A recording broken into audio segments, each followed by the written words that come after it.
আমাদের বক্তব্য জনগণের কাছে পৌঁছিয়ে দেওয়ার জন্য এসেছেন। আজকে এই প্রেস মিটে টিএসপির হয়ে উপস্থিত আছেন আমাদের দলের মাননীয় প্রেসিডেন্ট শ্রীরাম দেববর্মা,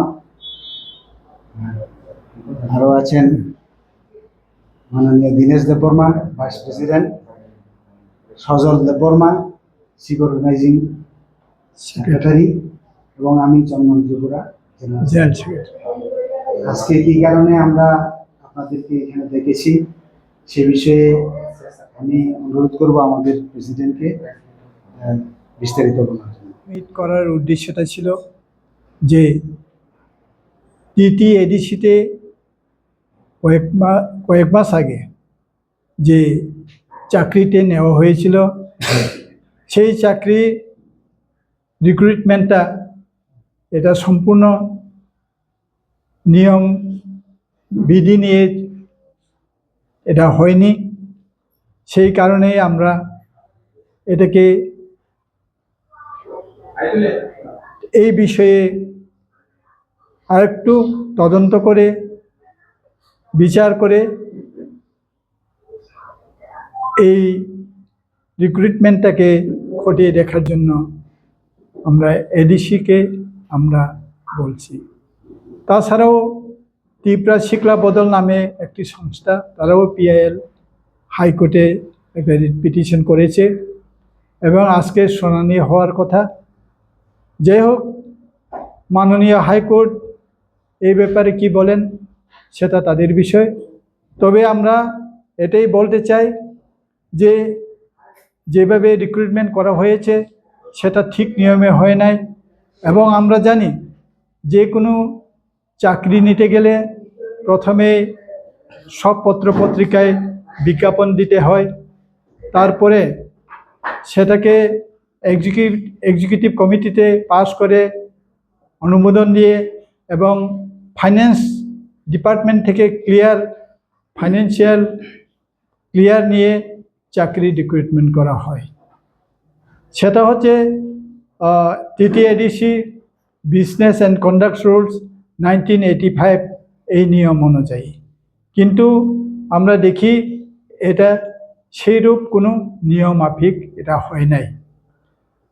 সেই ব্যাপারেই আমরা আজকে ত্রিপুরা শিক্ষা বদল যে পিআইএল করেছে তাদেরকে আমরা সম্পূর্ণভাবে আমরা সমর্থন করি এবং সুষ্ঠুভাবে তদন্ত হোক এবং এই বিচারে মাননীয় হাইকোর্ট কি বলবেন বা কি রায় দেবেন এটা অবশ্য ওনাদের উপর।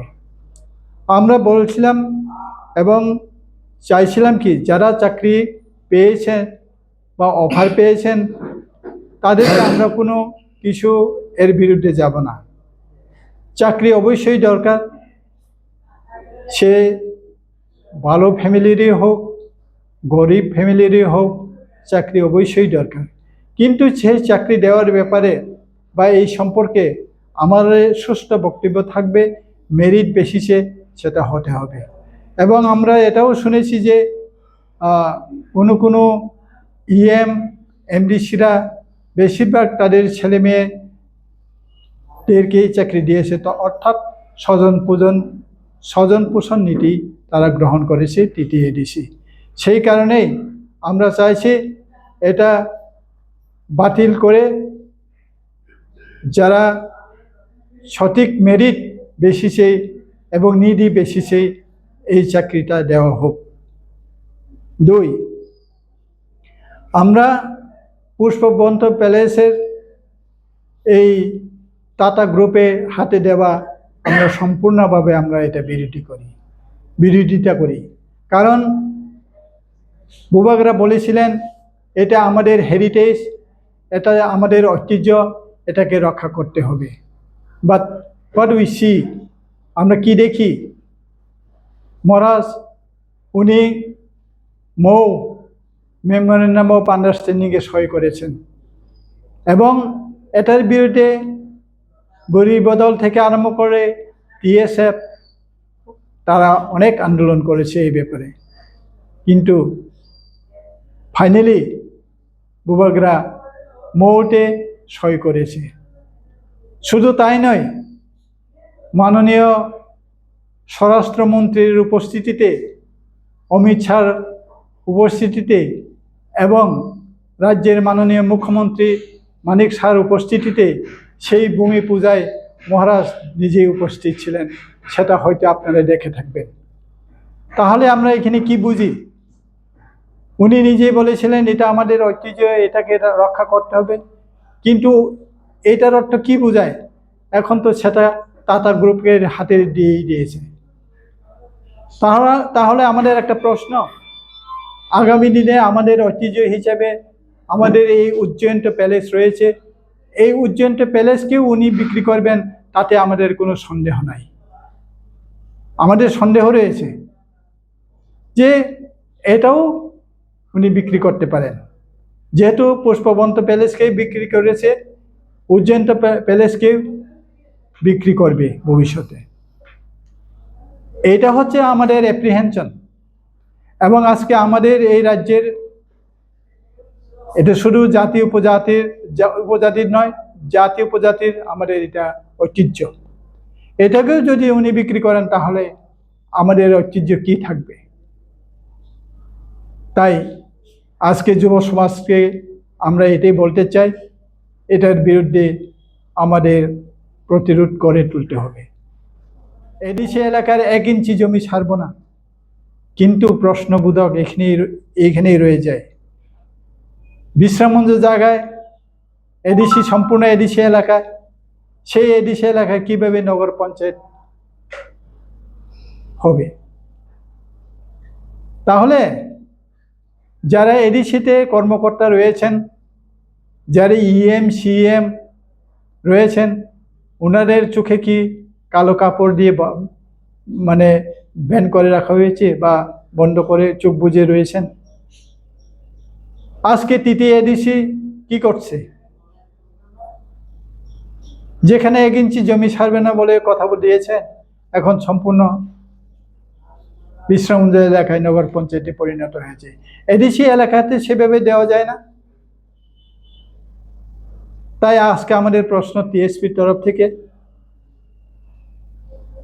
যারা এডিসিতে এখন কর্মকর্তা রয়েছেন, প্রশাসনে রয়েছেন, তাদের উচিত এই জায়গাগুলোকে রক্ষা করার দায়িত্ব।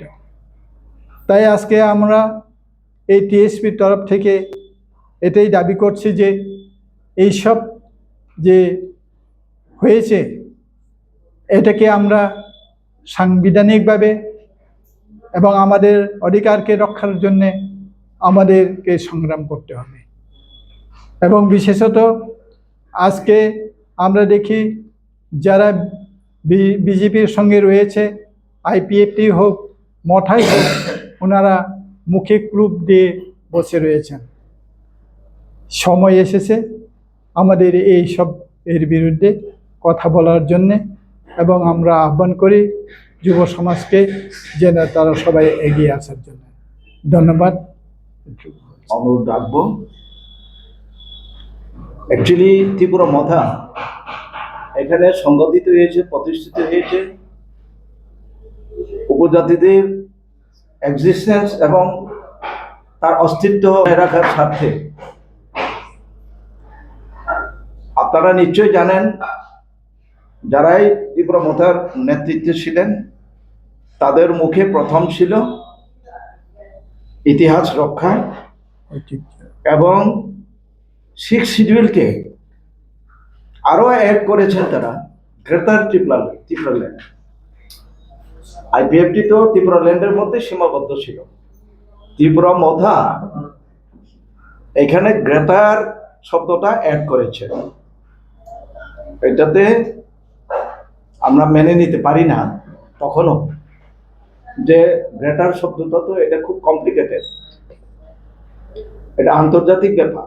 এটা নিশ্চয়ই তার মানসিকতা, এই গ্রেটার শব্দটা নেওয়ার পেছনে একটাই কারণ, তারা এডিসির ক্ষমতা এবং ত্রিপুরা ল্যান্ডের যে দাবিটা, এটাকে উৎখাত করা এবং তা থেকে দূরে সরানোর একটা প্রয়াস, এটা পাওয়ার কথা নয়। যতটা ত্রিপুরা ল্যান্ড পাওয়াটা সম্ভব না, এটা সবাই জানেন ত্রিপুরাবাসীরা, কি শিক্ষিত বা অস্বল্প শিক্ষিত।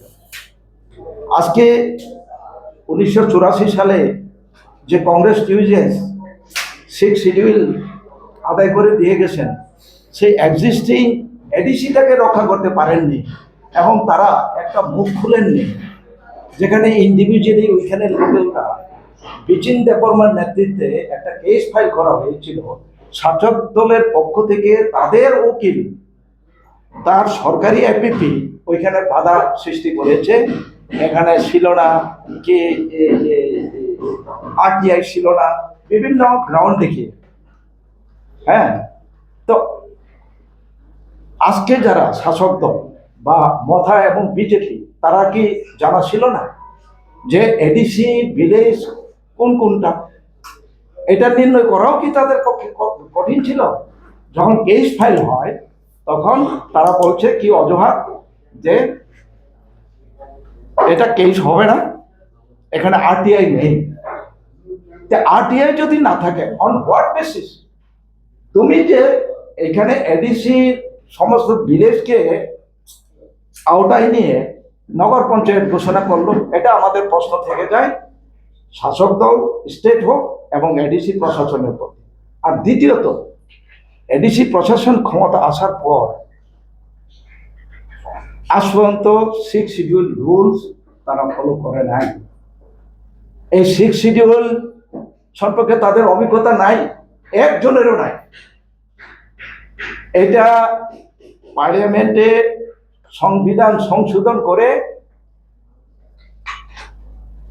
ত্রিপুরার উপজাতিদের স্বার্থ রক্ষার্থে দেওয়া হয়েছে।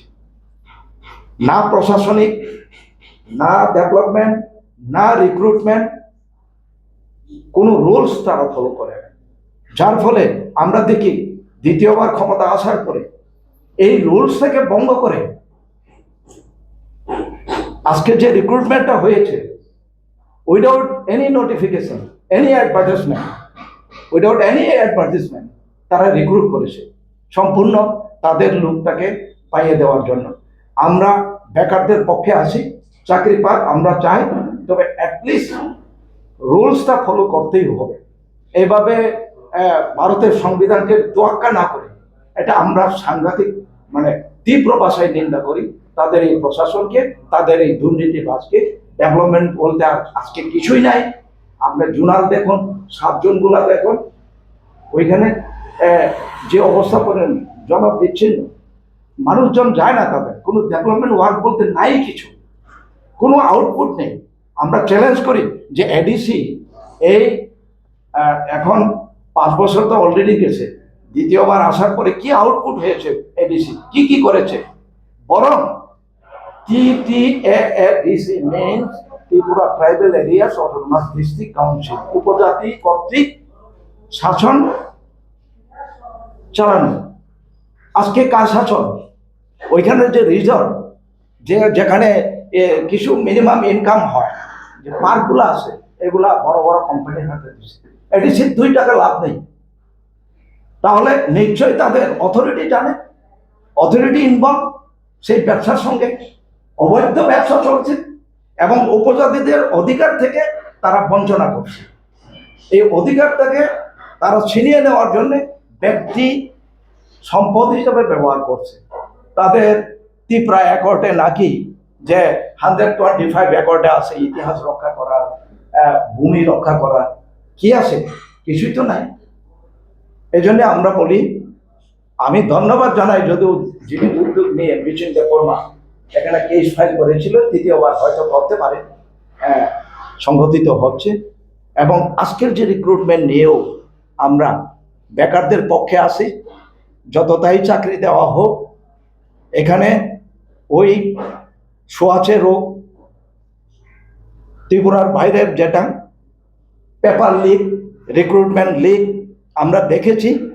কোটি কোটি টাকা ওরা হটিয়ে নিয়েছেন এই রিক্রুটমেন্টের নামে, অ্যাডভার্টাইজমেন্ট করে।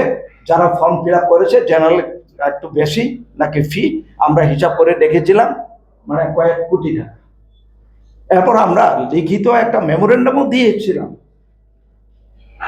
এডিসি অথরিটির কাছে। ওরা বলছে যে টাকা ফিরিয়ে দেবে এবং নতুন করে রিক্রুটমেন্ট হবে। বরং এখন দেখা যায় 120 জন যে রিক্রুটমেন্ট, আমরা তাদের বিরোধী নই।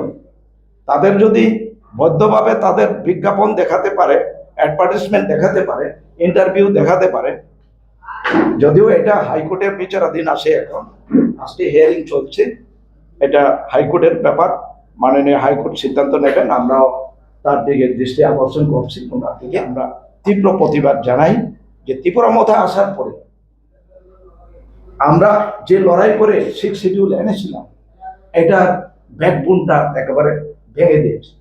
এবং এটা ত্রিপুরা মধ্যার সম্পূর্ণ লিডারশিপে শুধু নাটক করে চলছে। এখনো বলে তারা বিজেপির বিরুদ্ধে, বিজেপি তাদের বিরুদ্ধে বলে, কিন্তু আবার শাসন ক্ষমতায়ও আছে। আমাদের বুঝে ওঠার খুব কঠিন হচ্ছে। যাই হোক, তারা ক্ষমতায় এসেছে, জনগণ তাদেরকে ক্ষমতায় বসিয়েছে। আজ অবধি কতদিন, 5 বছর চলে যাওয়ার পরও ভিলেজ কমিটির ইলেকশন হয় না। এটাকে নিয়ে সুপ্রিম কোর্ট পর্যন্ত করানোর কোনো প্রয়োজনীয়তাই নেই। আজকে নাকি সুপ্রিম কোর্টের বিচারাধীন। ভিলেজ কমিটির ইলেকশনের জন্য কি সুপ্রিম কোর্ট যেতে হয়? এখানে ডাবল ইঞ্জিন আছে, ট্রিপল ইঞ্জিন আছে। ত্রিপুরা মধ্যে ক্ষমতায় আছে এবং শাসক দলের বিজেপি আছে, তাহলে ভিলেজ কমিটি ইলেকশন হয়নি কেন? সম্পূর্ণভাবে এটা এই ভারতের সংবিধানকে তোয়াক্কা না করে তারা স্বেচ্ছায় শাসন চালাচ্ছে। নিজেদের লক্ষ কোটি টাকা তারা ভ্রষ্টাচার হয়েছে নিশ্চয়ই। এডিসিতে একটা নিয়ম আছে যে বাইরের অডিট হয় না, তারা নিজেরাই অডিট করে।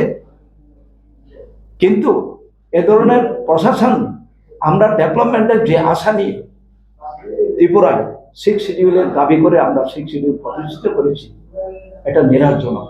আমরা আজকের যুব সমাজকে আহ্বান করব, তারা যেন সজাগ হয়। এত অন্ধভক্ত হয়ে থাকা, মুখ না খুলে, তার চেয়ে অধপতনের লক্ষণ আর দেখি না। সবাইকে ধন্যবাদ।